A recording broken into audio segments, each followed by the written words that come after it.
There you are, my beautiful people. Welcome back to the latest installment of Disturbing TikToks on the Internet today. For context, don't believe everything you hear or see on this video is strictly for entertainment purposes only. With that being said, be sure to hit that like and subscribe button, and let's dive in. Dude, I've never seen anything like this besides on the internet. Look at the leaves on this tree. It's not windy.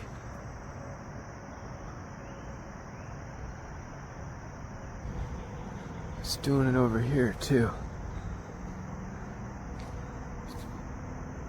Bro. Hold up.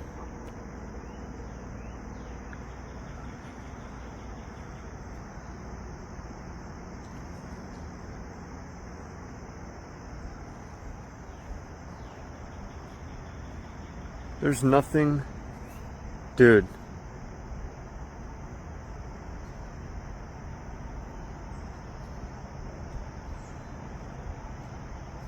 I mean, there's a little wind, but I mean, look at the rest of the tree. That's like a normal leaf blowing, right? Oh, those are kind of doing it too. Look at these. What is happening here? I mean, this may be lack of proper knowledge. Something. That is the craziest thing I've ever seen in my life. I mean, there's a little breeze, like I said, but there's nothing in this tree. It's not even a big branch, just a tiny little branch. Bro. Alright. That is fascinating. You saw how he had a need to wave to it back. You know, why are these trees shaking like that? That is a mystery. In Navajo, this is known as TC bit, or a rock with wings. I'm not 100% convinced that's a giant rock. If you ask me, that's a petrified tree stump that snapped off.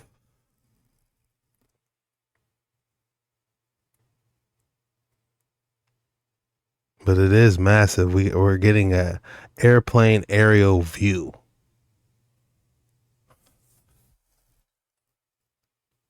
That is massive. Look how massive that is.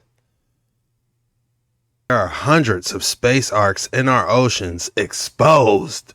There's hundreds of thousands of people and ETs working in our oceans. These arks have been visited by past civilizations, and each civilization leave a portion of their technology in these arks. So throughout time, civilizations that have reached a certain point, they have visited the ark and left their library, left their whole civilization imprinted in the ark. And that's what we're doing now. After we leave our information or imprint in the ark, something happens.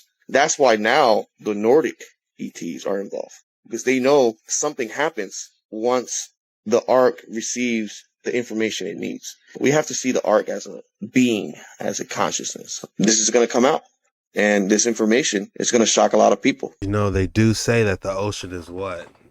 Only like, they say what? Only like 8% of the entire ocean has been explored. Who knows what's really down there? In 1974, 5 UFOs landed in Canada, and this farmer tells us what he saw. On the way down, I cut the field in half and went right down the center where that big slough is sitting there. And coming upon the slough, I come across these dome-shaped objects in the field, and I didn't know what the hell they were. It was the swather, so I got a little closer and I stopped because everything was moving. I thought, well, gee, goose blinds don't move, they sit still. So I thought to myself, well, I might as well get off to see what this contraption is. I was the swather, and I walked towards him, and I stopped about roughly 15 feet away from the object, because I could see right underneath through it to the bottom. The grass was moving, and I thought to myself, what the devil is that contraption anyway? Because they weren't on the ground, they were off the ground.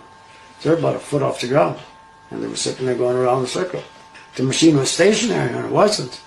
It was going counterclockwise. The grass was going one way, and the machine was going the other way. So I walked a little closer. I wanted to really see what it was, but it was moving. And instinct told me to back up. So I backed up to stand about at least 15 feet away from him. It's going counterclockwise. It's not going clockwise. It's going counterclockwise. Grass was moving one way and the machine was going the other way. And I thought, well, that's kind of weird. I thought, well, I wonder who the hell it is. Some joker probably playing a trick on me. And I was going to walk a little closer. Instinct told me to keep my distance.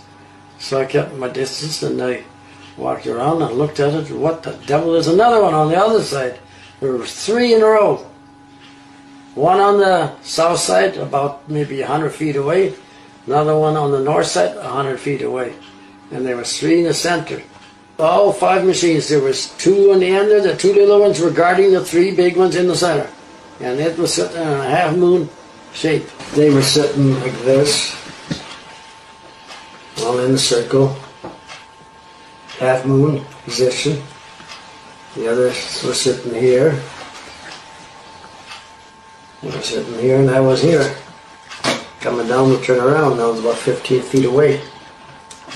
I know you've answered this question a million times, but it wasn't natural. It was a machine. These were machines. It was a machine. Yeah. It was natural. It was metal. You could tell it was metal. Mm-hmm. So I wanted to go up to him and feel him, but instinct told me to keep my distance. On the way down, I cut the field in half and went. I believe him. Why would he go through all this time to make that story up? What does he have to gain from telling this story? A little publicity? A farmer trying to probably be to himself anyway, you know? Crazy stuff. All right, we have metallic spheres seen around the world. This one is in Russia. These impressive images were recorded in Moscow, Russia, and show with great clarity a metallic-looking sphere that appears to be levitating above the city. Observe carefully.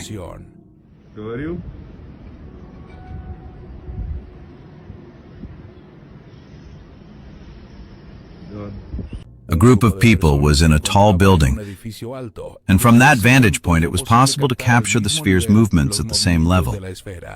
In the close-up, its form is seen with complete clarity. A close and sharp sighting of this type of technology, which may have a non-human origin.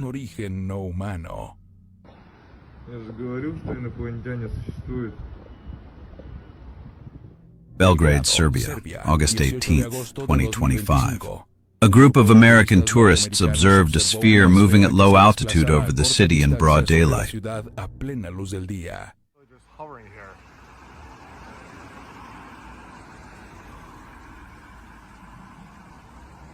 In the closer view recorded by one of the witnesses, it is clearly distinguished as a sphere. When a frame of the footage is frozen and enhanced with artificial intelligence filtering, the object can be appreciated in greater detail. Evidently, it is a sphere, whose origin may not be human. Long Beach, California, June 12, 2025. A person driving through the area managed to record a sphere moving just a few meters away. The driver filmed it without leaving the car until suddenly the sphere made a rapid movement, distancing itself from the location.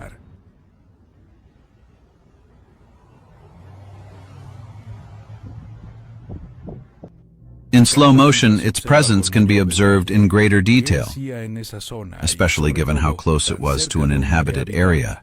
It seemed to be watching what was happening there. Tokyo, Japan, July 16, 2025. A metallic-looking sphere was captured with a cell phone. It remained levitating in the same spot, very near a park, visible to the people who were present in the area.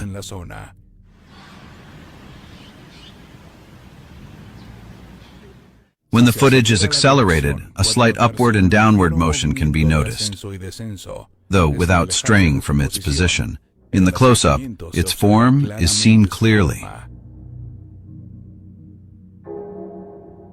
Palmdale, California, June 11, 2025.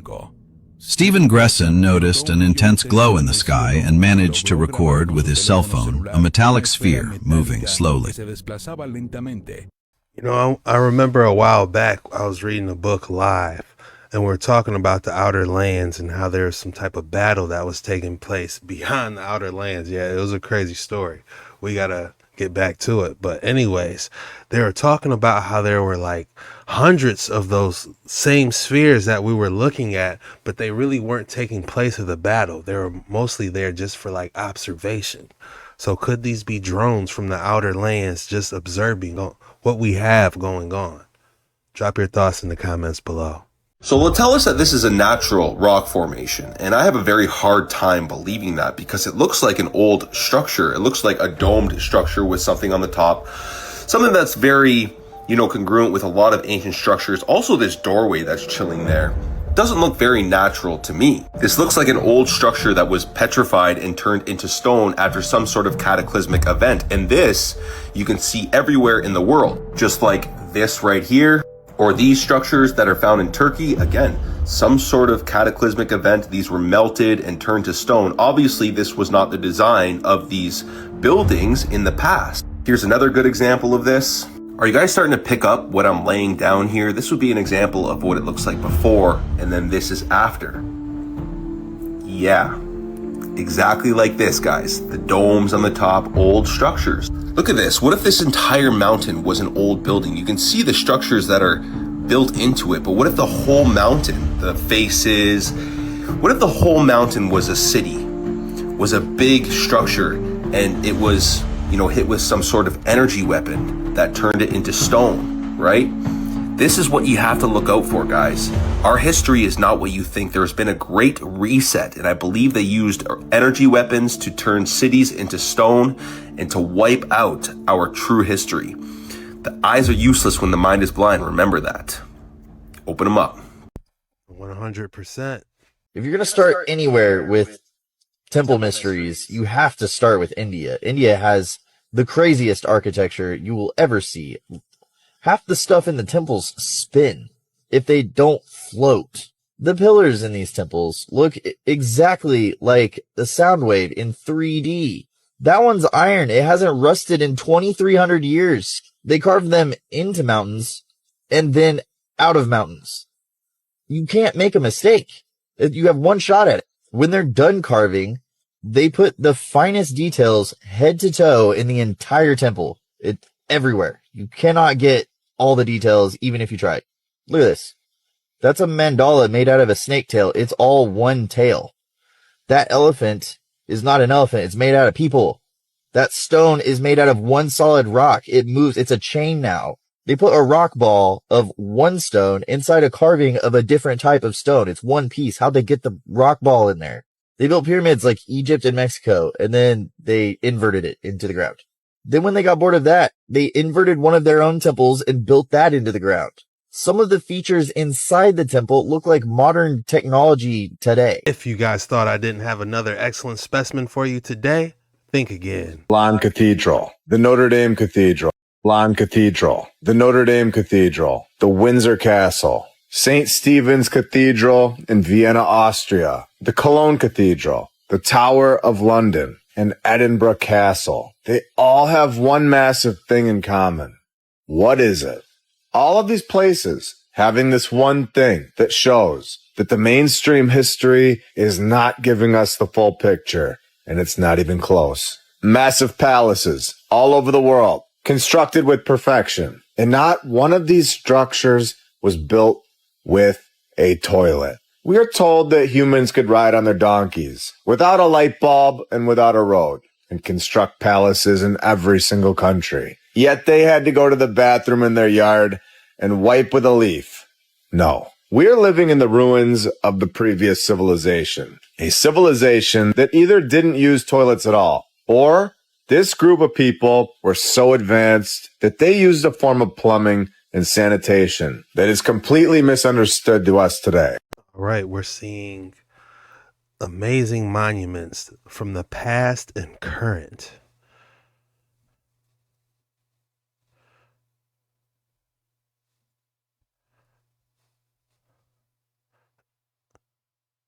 Is it just me, or does the past look way better? Wow.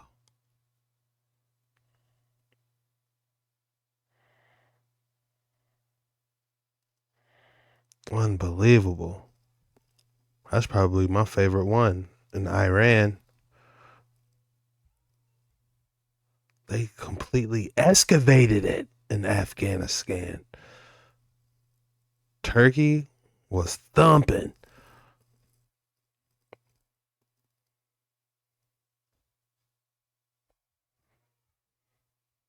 Athens, Greece. I bet it's beautiful.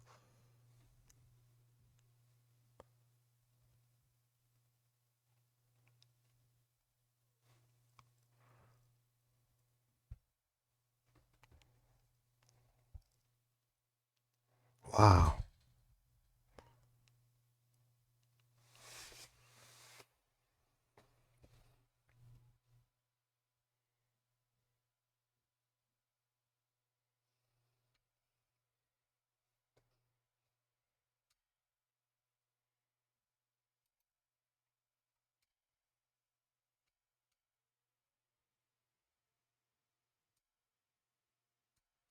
Extraordinary.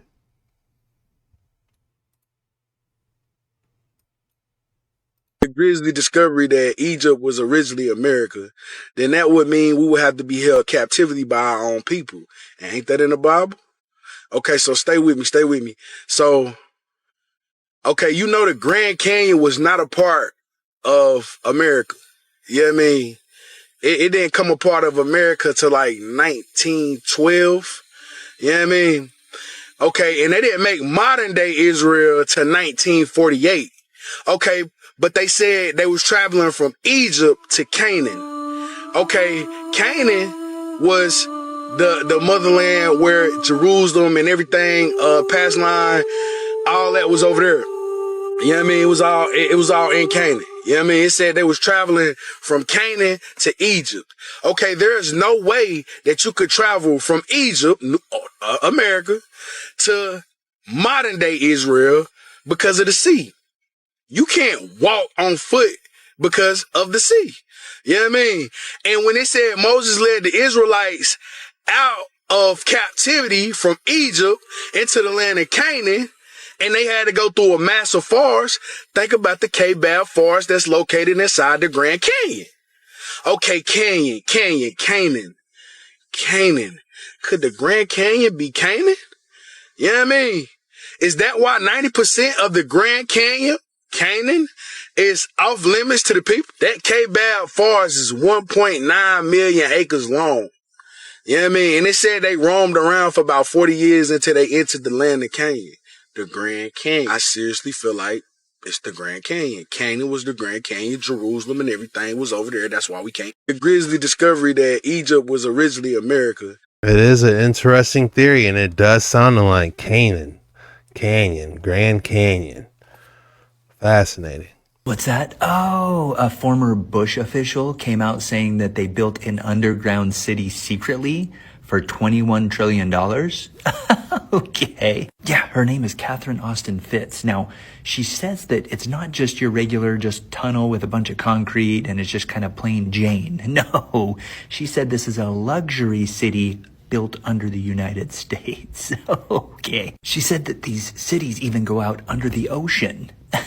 Okay. She said that this was built specifically for the rich in case there was an extinction event for humankind. Which leads us to believe that they know something that we don't. She stated that the transportation down there is way more advanced than the transportation we have up here. Oh boy.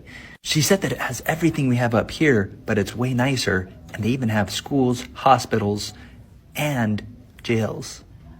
Oh boy. Here's another local wonder for you from the local news team. Sacramento's underground. This one they say was done because of flooding. They raised the whole city a street level or two because it flooded too much. Let's take a look at the dry underground that needed to be raised because of flooding from the local news team. Fire on K Street we first told you about, and exposing a fascinating find, homeless, not living on the street, but underneath it. CBS 13's Brady Halbleib joining us in studio with a look at what these spaces are and how they were created, Brady. Yeah, it was definitely a fun time, guys. The one that I toured today is located in Old Sac, and I'm told there are hundreds of them scattered throughout the downtown area, and some of them are completely hidden from the public. And while some are causing alarm for the city, others reveal a history of the city that many people didn't know existed. 1860s. The tour begins inside of the Sacramento History Museum, where tour goers are given a headset to listen in to our tour guide. Now, it'll take a minute. The tour then takes us outside, where we venture to a building where inside we're shown firsthand what these hollow sidewalks look like, something Melanie and Judah Wilson are eager to see. Yeah, it was really cool. It was really fun. I didn't know anything about it. It was really interesting to learn about. We started by building these giant bubbles. Our tour guide is playing the role of Agnes Jaycox, a historical figure who lived in the 1800s. She explains why some people call these corridors tunnels. They're actually a portion of older buildings that were the original ground level. They're considered hollow sidewalks because even though they feel like a tunnel, they do have a property line that ends them with a nice solid brick wall. On the tour, we learned the confluence between the Sacramento and the American River would often flood, but it wasn't until the major flood in 1861 when they needed to find a solution. They started realizing we're going to have to do some things to lift the city levels. Instead of moving the city, they lifted each building up using hundreds of jack screws and then filling them in with brick walls, creating hollow corridors. Now many of them are forgotten about. But Jaycox tells us you may be able to find hidden artifacts within a few of them. We love all of the stories that are coming out, and we're finding more and more as we learn. And with more modernization of Sacramento, many of these are being destroyed or filled in. But Jaycox tells me there are many others hidden from Old Sac through Doco all the way to the county. Starting to think underground cities really do exist. Hello, everyone. I'm Dhaval. And I'm Greg. And we are Super Minerals. Today, we're going to talk about this amazing, extraordinary specimen of Himalayan quartz with chloride phantom inclusions coming from the sacred Kulu Valley of India. This magical piece of Himalayan garden quartz weighs an astonishing 107 kilograms with about 20 prominent crystals, the tallest being 14 inches. The specimen measures approximately 34 inches wide by 17 inches tall, showcasing multi-layered chlorite phantoms in each crystal. This entire specimen is 100% natural, displayed on a custom stand with built-in lights. This unique work of nature is currently on display at our Tucson showroom here at Superb Minerals. If I had to name this specimen, I would call it Super Kryptonite. They hid this from you for a very simple reason. If you found out how your energy works, no one else could control you. What I'm about to show you was banned, because it's not symbolic. It's practical, it's direct, and it's dangerous for those who profit from your confusion. There's a point in your body that, when activated the right way, makes your energy change state. You feel it instantly, in your body, on your skin, and the world starts responding differently. But almost no one notices, because everyone's looking in the wrong place. Today, you're going to understand exactly how to control your vibration. No talisman, no ritual, no guru. And the craziest part? You're already using this energy right now, even without knowing it. The problem is, using it by accident isn't the same as using it with intention. And that's when everything changes. The ignorant man blames others for his condition. The semi-wise blames himself, but the wise one realizes that everything is energy in motion. You're broadcasting right now, at this very moment. Even if you don't want to, even if you don't know it, there's a frequency coming out of you, moving through space, touching everything around you, shaping the invisible. And the scariest part, no one ever told you. They always made you believe that reality is just out there, fixed, solid, an unchangeable structure that you have to accept, adapt to, and resign yourself to. But the truth is the opposite. Reality isn't static. It responds. It adjusts. It shapes itself according to what you carry inside. Your thoughts aren't just thoughts. They're not stuck in your head like powerless words. They're impulses that spread out, vibrations that interact with the field around you. And the more emotion they carry, the more power they have. Anger, fear, excitement, desire. All of that changes your energetic signature. Have you ever noticed how a room changes when someone walks in full of tension? Or how a conversation can suddenly feel lighter, for no obvious reason, when someone shows up with a real smile? That's the field at work. That's energy being transmitted and received. That's you affecting the world without saying a single word.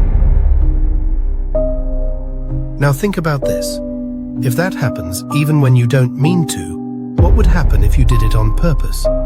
The biggest mistake was teaching you that action only exists in the physical, that you only create when you do something with your hands, your body, your voice.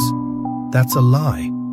Creation starts before that. It starts in the invisible. It starts with what you feel, what you believe, what you imagine over and over again.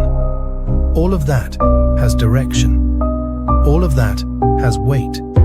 All of that creates a response.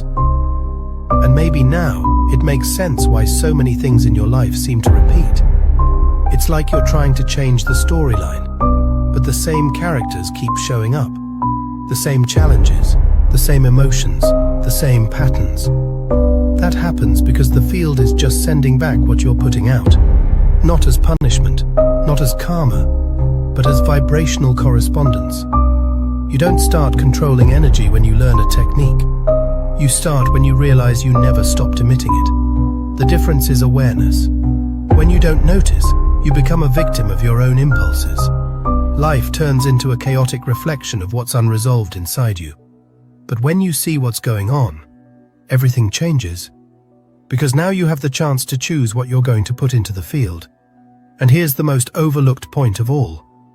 The field doesn't respond to what you pretend to feel. It responds to what vibrates with authenticity. There's no use repeating positive phrases if inside you're still carrying guilt, anger, or frustration. There's no use forcing a pretty mental image if your body is locked up in fear. Energy doesn't lie. It records exactly what you're living inside, even the things you hide from yourself. And that's what makes all of this so powerful, because it doesn't matter where you are, who you're with, how much you have or don't have. The field doesn't react to your social status. It responds to your vibrational state. And that state changes constantly as your thoughts, emotions, and intentions shift. The problem is that no one taught you to notice that. No one showed you that you're already sending out signals all the time. No one explained that every automatic reaction, every suppressed emotion, every belief you never questioned is feeding that field. And the field, like a sensitive mirror, gives you more of the same. We are definitely more than physical beings. That's all we have for today's video. If you made it this far, the code word is question everything. When you put question everything in the comments, lets me know you're a real one. You watched the videos all the way through, and I just want to say thank you for your support. I love you guys. This was the most disturbing videos on the internet today. See you later.